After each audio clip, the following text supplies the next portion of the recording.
Salve Regina, Mater misericordiae, vita dulcedo, estes nostra salve. The Lord be with you. A reading from the Holy Gospel according to Luke. After Jesus had spoken, a Pharisee invited him to dine at his home. He entered and reclined at table to eat. The Pharisee was amazed to see that Jesus did not observe the prescribed washing before the meal. The Lord said to him, "O you Pharisees, although you cleanse the outside of the cup and the dish, inside you are filled with plunder and evil. You fools! Did not the maker of the outside also make the inside? But as to what is within, give alms, and behold, everything will be clean for you." The Gospel of the Lord.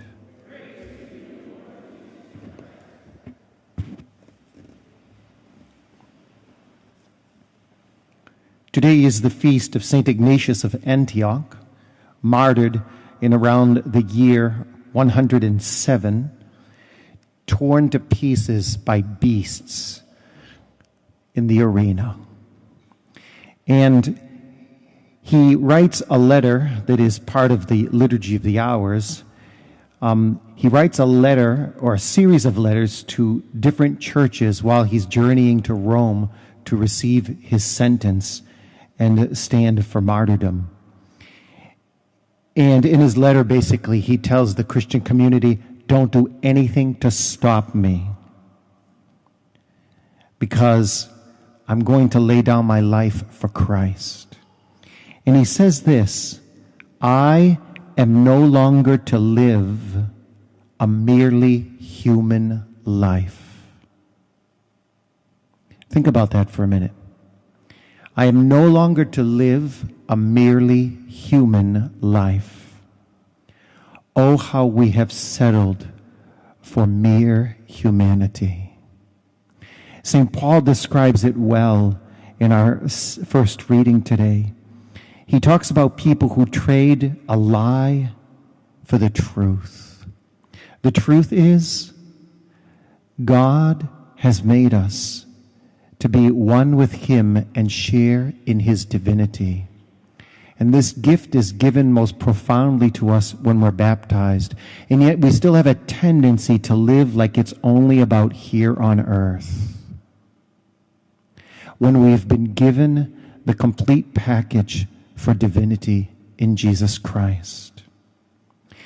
St. Paul says that we do that when we worship when we worship created things instead of the Creator. And in that way, you could say, it's really all about me. I live just for me. And that's one of the tensions we go through, even in the Christian life for the most committed Christian. It's a tension that we go through and always looking, is this about me, or am I really loving God? And so Jesus explains to the Pharisees that on the outside you all look really good. And so here in the United States of America, we have some of the best dressed people in the world, wearing the best makeup and the best surgical procedures to make us look fantastic. And yet, to share in divine life is not part of who we are. And so the interior is left in complete corruption. A type of filth develops. Jesus gives the answer and the cure to this. He says, but as to what is within, give alms, and behold, everything will be cleansed for you. What does he mean by that? Alms is to generously give mercy.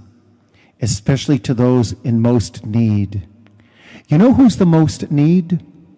It's him. Jesus. Look what he did for you. He's in need of our love and affection. And this is where it starts.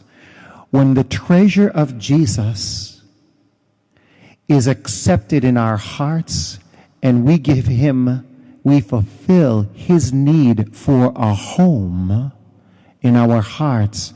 This is a great act of almsgiving given to God. It is the acceptance of his divine life within us, where we begin to live the words of St. Ignatius. I'm no longer willing to live a merely human life. I refuse to accept that I will end in a cement vault, in a casket, or in some cremation urn on a mantle. That is not where it's ending for me. And so I generously receive Jesus. And I see his sorrow for the brokenness of humanity, and I want to give him comfort by my love and acceptance of him. And when I do that, he invades my heart. And he paints my interior and changes it into the texture and color of his divinity. And then I begin to be like him and the rest of the world.